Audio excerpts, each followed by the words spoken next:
morning, good afternoon, and good evening, whenever and wherever you. And welcome back to the Beat Up Plan, as we're about to take a look at the new meta that is starting to form in the new Journey to Unguro expansion in Hearthstone. More or less, we're going to revisit my review, see what I got wrong, see what I got right, and see what are now the new top decks and the cards that you need to craft, or want to craft perhaps, to, well, be on top of the game. Now, for full disclosure, do note that I said starting to form. Because despite the fact that the expansion is now 2 weeks out, and I think it's kind of a good time point to revisit the review, the meta hasn't settled completely. And that's because, actually, in this new expansion, there are 12 or perhaps even more decks out there that are quite viable. And to me, I like that. To me, it feels or seems that that is the heart of a good expansion. And there is so much variety that you can choose your style of play and bring that to the table.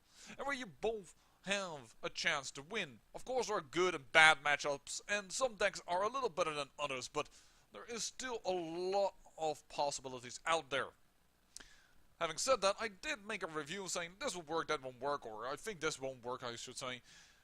And among those were, of course, the, well, first of all, the big boo-boo that I made regarding the Quest Warrior.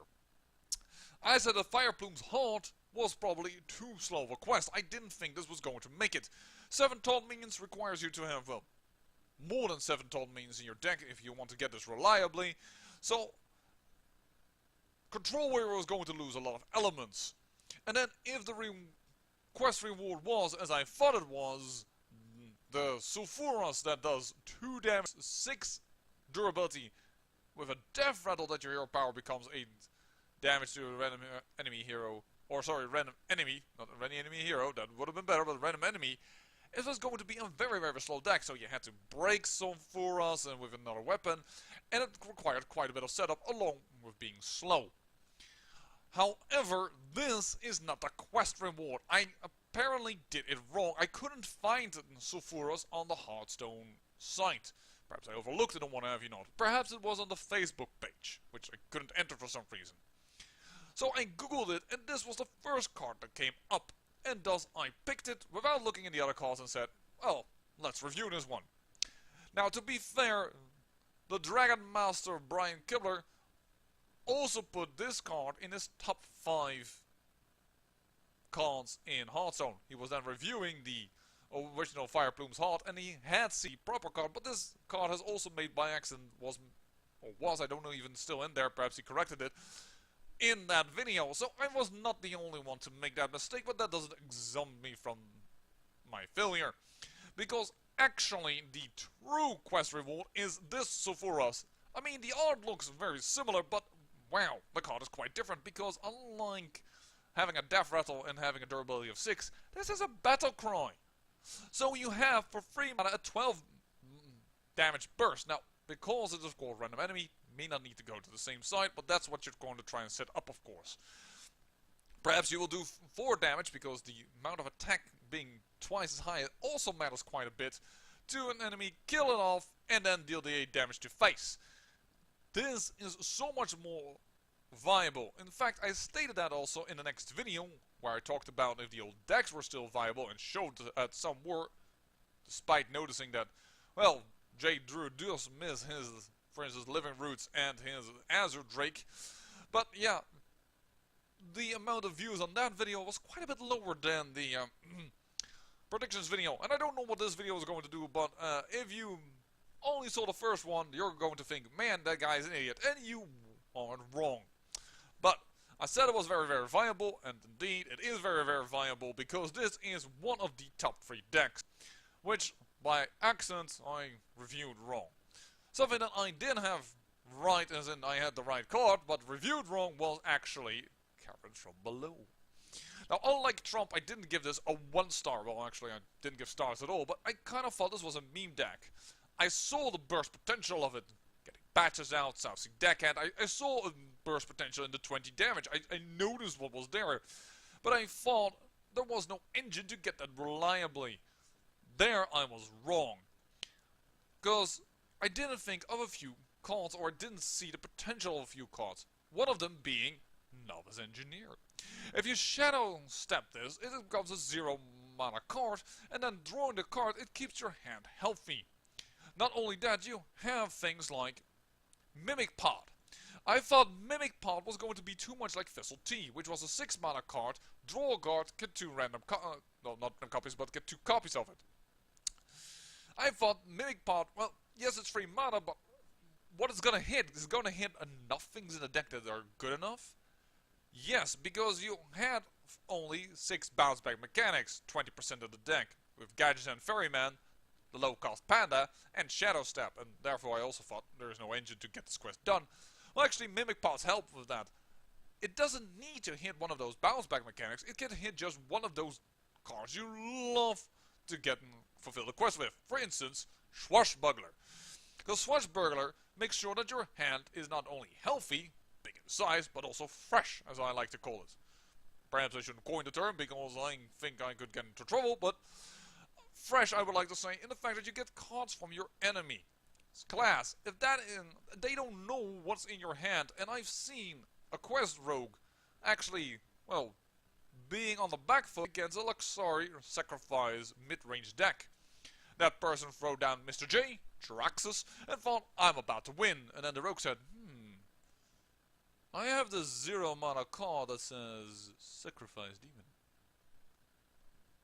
And he won as he played it. It keeps you on the back foot, and that is really, really strong. Now, what I also underestimate is the power of the creatures becoming 5/5. And the fact that you don't see that much increased spell damage anymore as a Drake rotated out. And then means that, for instance, Flame Strike is not gonna kill them.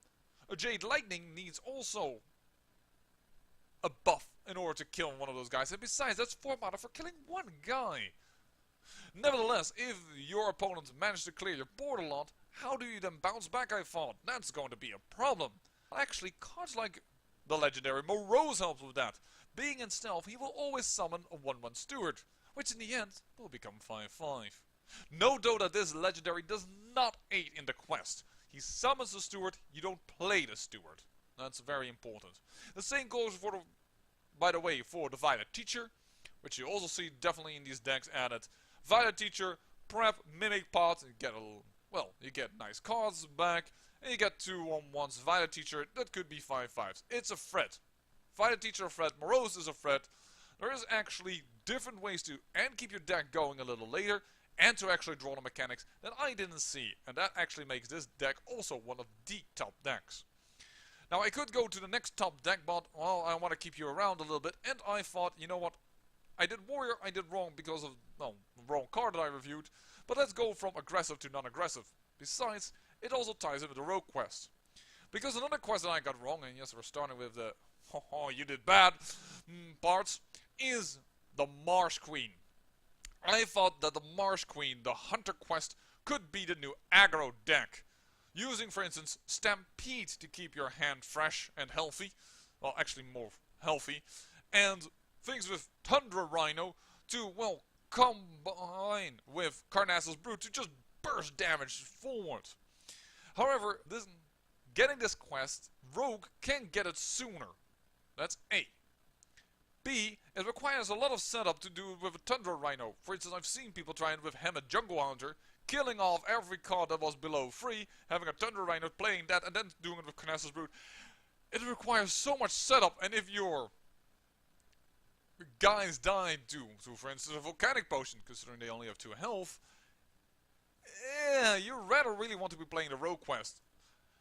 Having said that, I wasn't entirely wrong that Hunter was going to come back, because mid-range Hunter definitely is back. And that is also, for instance, due to the card that I reviewed being very good as Jewel Macaw, keeping your hand healthy and making sure that you have more fuel later, which is the same for Raptor Hatchling, though you do see the little less play, and, well, Fiery Bat, for instance, being more favored over it. But yeah, the card that I reviewed as being amazing, Crackling Razor Maw, it helps in this regard. Crackling Razor Maw, because, for instance, you can throw down the cats on turn 1, having 2 1/1 cats. It's kind of hard to kill that. Crackling Razor Maul is a very, very good 2-drop. So, does it end there? No. Hunter, well, he was always outshined by pirates. Well, why don't we throw down the 2 free beasts for 2 mana that destroys any pirate of any strength and gave it a 1-1 buff. This particular card won Dice and L in the Nations Cup, or that is currently still going on as I'm recording this, fight against Romania. Hands down him the victory against Pirate Warrior, as he was playing Hunter. Galactic Crawler, well, gives also their Hunter a little bit of a buff against that for the mid-range Hunter. Moreover, you could use it against, for instance, the Swashbuckler from Rogue. But not only that, how about if Rogue doesn't get the perfect draw and they have to wait a few turns? Well, if you can coin out, for instance, Swamp King Dread, they throw down a 1-1 to become a 5-5 later, that they need to bound back. Swamp King Dread kills it. Could just shut it down. Yes, mid-range Hunter is viable, even without the use of the card that I thought was amazing, Dinomancy. You actually don't see it that much because it requires perhaps too much setup for it to give enough value. Oh, I am a little bit ashamed that I also got that all wrong, but it is a cool card, everybody says so, but apparently too slow. Another mid-range deck though that I do get right, or that has developed, is Elemental Shaman. Not so much based around Glacial Shard, though, or its 1 mana counterpart Air Elemental within Shaman. No, more making use of Firefly, because it gives you that extra elemental. It apparently is needed in order to just make sure that you can get those elementals out for the next turn to activate your other elementals. But you do see the cards played like Fireplume Harbinger, which I have to admit is a little less seen than, for instance, Star Creeper, which I noted is a very good card in general. Heck, you also see it, for instance, in Quest Warrior. It is just an all-around nice free drop. But also, Hot Spring Guardian. Definitely see that playing. Or, of course, the non-elemental, but that works of elemental, Tolvir Stone Shaper. And Calamor's Servant, giving you more draw. One person asked me, but what is a freaking win condition thing? Well, you just value the other guy out. It's a value deck. And we have seen that work also with Dragon Priest. That also works here. Blaze Caller, just kill it. By the way, 6 mana drop, the Fire Elemental, that was already in the Shaman decks. Or, of course, the big guy himself, Calamos, the Primal Lord. And then, that isn't the end yet of all the mid-range decks that are out there. However, the mid-range deck that I foresaw isn't actually out there. Lucari's Sacrifice. It appears that these 6 cards discarding is just a little too slow. And although awesome as it is to get a permanent portal that summons every time 2 free 2 imps, yeah, if the rogue has 5/5s against you, or you're facing taunts of 3/7, these guys are just gonna die, and this just doesn't do enough to unfortunately make that thing work, despite the awesomeness, for instance, of Clutch Mother Zavas, or the mid-range abilities of Lucari Fellhound. But another mid-range deck that is out there is, well, actually based around Paladin.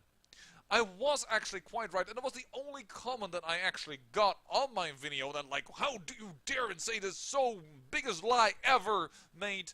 Well, actually, I'm sorry to who said that. This quest?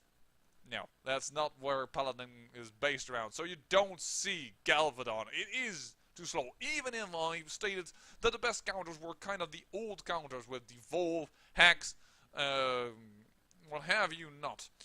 Even the 2 mana card of Rogue then returns the card to his hand. You don't see that played very much in the Quest Rogue, but yeah, you don't see it much played just like this guy, or like the neutral card that I reviewed that goes along best with it, the Vorax. It's not good enough, folks. It's too slow. It doesn't work well enough. However, Paladin, mid-range Paladin, does work with the other cards that I reviewed that were awesome. And yes, you've seen them all around. Spike-Reached Steed, and the amazing Sunkeeper Tarim, because you can quite get a few small guys, and then Sunkeeper Tarim can all of a sudden, in one turn, change the board all around. Going from the somewhat mid-range decks, we're going into the last top tier deck. So if you were looking for that, you can, after this, you can just go away. But it's a top deck that I actually had right, and that is the OTK Mage. Now, having said that, OTK Mage will open away gates. You have two possibilities. I predicted the Arcane Giant Alexstrasza. I still prefer that as a method over the Exodia version, as it is called, which uses Sorcerer's Apprentice, and then Molten Reflection, Archmage Antonidas, Time Warp, Archmage Antonidas, a cheap spell, probably will because you have now a 4 discount, Fireball. The good thing about that version is armor don't mean shit. You can just burn them out. But it requires so much setup that I personally prefer the giant version. All the aggression, freeze it down, Frost Nova, Blizzard, nice little bit of Doomslayer action. That is what this deck works around. It's a freeze mage, new style.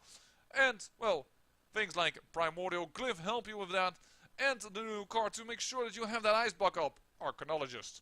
So yeah, that deck is a top deck and can fight against Quest Hunter, Quest Rogue, but also the other way around. If Rogue is fast enough and you can't draw fast enough or can't slow them down well enough, Mage loses. I think that Mage is actually unfavored against that. Another way around, but that Mage is favored again against, depending on the version, and so on. These are, I think, is the last top 3 deck. Another slow quest, and which I was right about, that, well, doesn't see much play and was too slow, is Jungle Giants. Although there are quite some tools added in this expansion that will help, like Trotonian Forager, it's too slow. You need mana ramp to build some of the big guys. You do have the free mana 5/1 adapt, but if that brings you the wrong adapt, it's kind of a waste in a sense. One fan of knives and it's dead. And then Barnabas, as I stated back then, well, the big guy is awesome, but it's in your deck. So you also need draw after you play Barnabas to get it down. And even then, I've seen this being played, for instance, by Kibler. And then he gets burned down by a mage, because I have to admit that was the Exodia version, but yeah, it's overall it seemed too slow. In fact, Druid, kind of strange for me, but there was once, of course, the roaring, the combo Druid there with Savage Roar. What is the Druid nowadays doing? Well, it's trying to be a token Druid again, based upon this card, Living Mana. It's not free 2/2s, can be way more 2/2s. Yeah, they don't have charge anymore, but, well, neither does nowadays that card. But, yeah. With this is Token Druid born, and you actually see it also play by very high competitive players, like, for instance, I think Calento played this, if I do recall. Now, another quest that I predicted, and I did see play of in Standard, but I didn't see, well, because I don't play that much, Wild version, is my prediction for Immortal Priest. Awaken the Makers, Nuzov, get your health to 40, Reno it up. That is awesome. And you see that also in combination with Spirit Singer, just to get more value out of your Death Rattle cards. Like, for instance, your simple 1/1 drop, then giving you immediately a copy of a card from your opponent's deck, and then later when it dies again.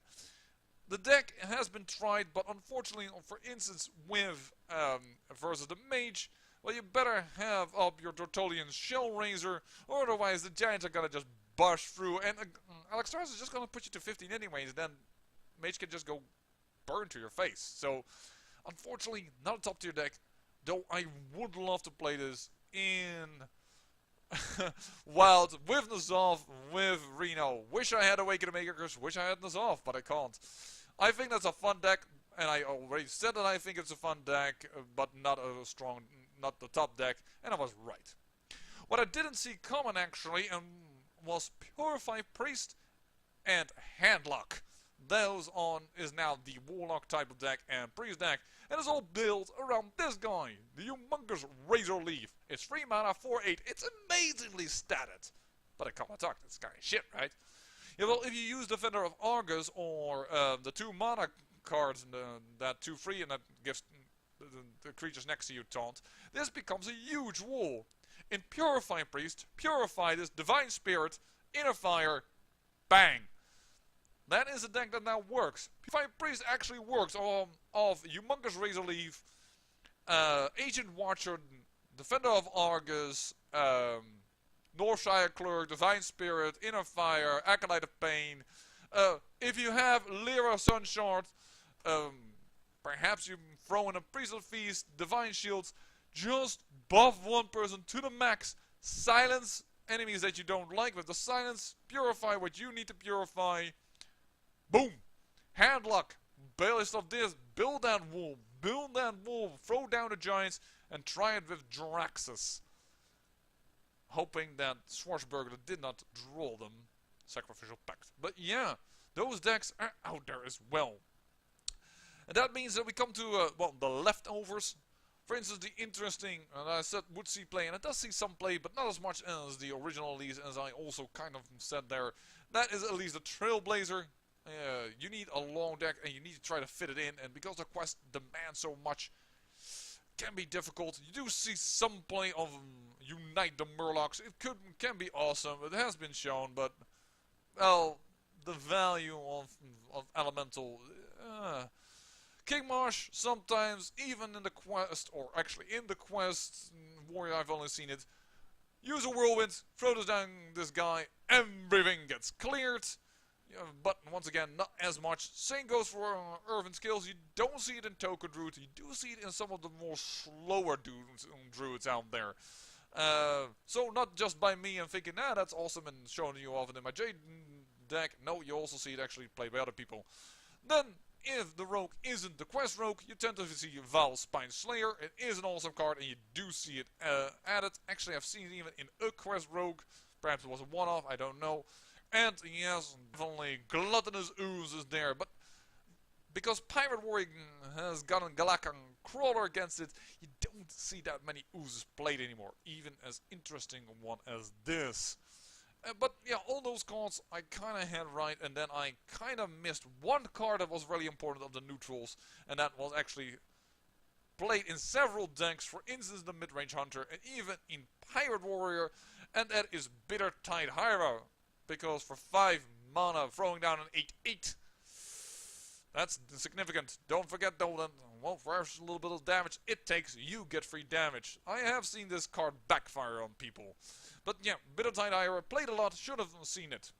So, taking all this into account, overall, I had 2 quests just very, very wrong. Quest Hunter, it's too slow versus Quest Rogue. And Lakara Sacrifice, it requires too much setup. And the reward is actually, although you are in a mid-range type of style of deck that I had in my mind, with Lakara Fellhound, 3/2s, Volcanic Potion, Taunt Warrior, they have enough health and attack to take them just out. Unfortunately not right. What I also had wrong in a sense, but not as wrong as the other 2, was Rogue. I thought it was more of a fringe deck, was saw the potential but was hard to set up. No, it's set up wrong. That means that the other 6 quests I actually had right. After my correction of Quest Warrior, I mean, that's debatable if you would consider that. And I had many of the neutrals right. Overall, I feel pretty darn good about my predictions. I didn't see much of the mid-range decks in itself, though I did point out Spikered Steed, Sunkeeper Terran. I did point out cards that fuel such type of decks. But, yeah, I didn't in particular mention them, and even with the Hunter quest that I got wrong, I did notice the power of some of these cards, and that they would bring back Hunter into the meta. Also, therefore, I was right. Overall, I say it's an awesome expansion. There's a lot of things out there. Top 3 decks are Quest Rogue, Quest Warrior, and Quest Mage. And they all have a chance to beat each other. There are favorable matchup one versus the other. Which deck you want to play? That's entirely up to your style. Are you feeling comfortable enough freezing the board, delaying and setting up that combo kill? I have a friend who doesn't like that and doesn't see that point. Up to him. If he wants to play Quest Warrior, go ahead. I actually built Quest Warrior because I had most of those cards available to me. Not because I thought that was the deck I wanted to play in particular, or thought it was the strongest deck. I think that's the Rogue one. I could make that deck, and well, if you have a deck that's top tier and you know a little bit what you're trying to do, you can reach quite a few ranks, have some fun, and that's what you want to have. And that's what Unguro did actually deliver. In fact, the quests are indeed the mechanics that are being tested out, and on top of the cherry on top, yes, we do see some adapt cards like Ravenous Runt, and you see perhaps a one-off in Quest Warrior, but you don't see it in Quest Rogue, you don't see it in Quest Mage. Yes, you do see it in mid-ranged Hunter, but even not that is packed full of adapt cards. I also was right on the money there. It is not as bad as Inspire was, but it is not. The focus is on the quests by a long shot. Overall, I say 66% right, something around that. For a small channel like mine, good start for some semi-official pro-like trying to imitate them type of review. I'm okay with it. If you still think I've missed something very, very important, if I should have added this, or how did you not see that is still wrong, do let me know in the comments. Be polite, be friendly to one another, discuss it here. Don't go flame war, because that makes no sense whatsoever. We all want to have a little bit of fun. And with that fun, I say, great peril yields great beauty. Thank you for watching. Until the next time.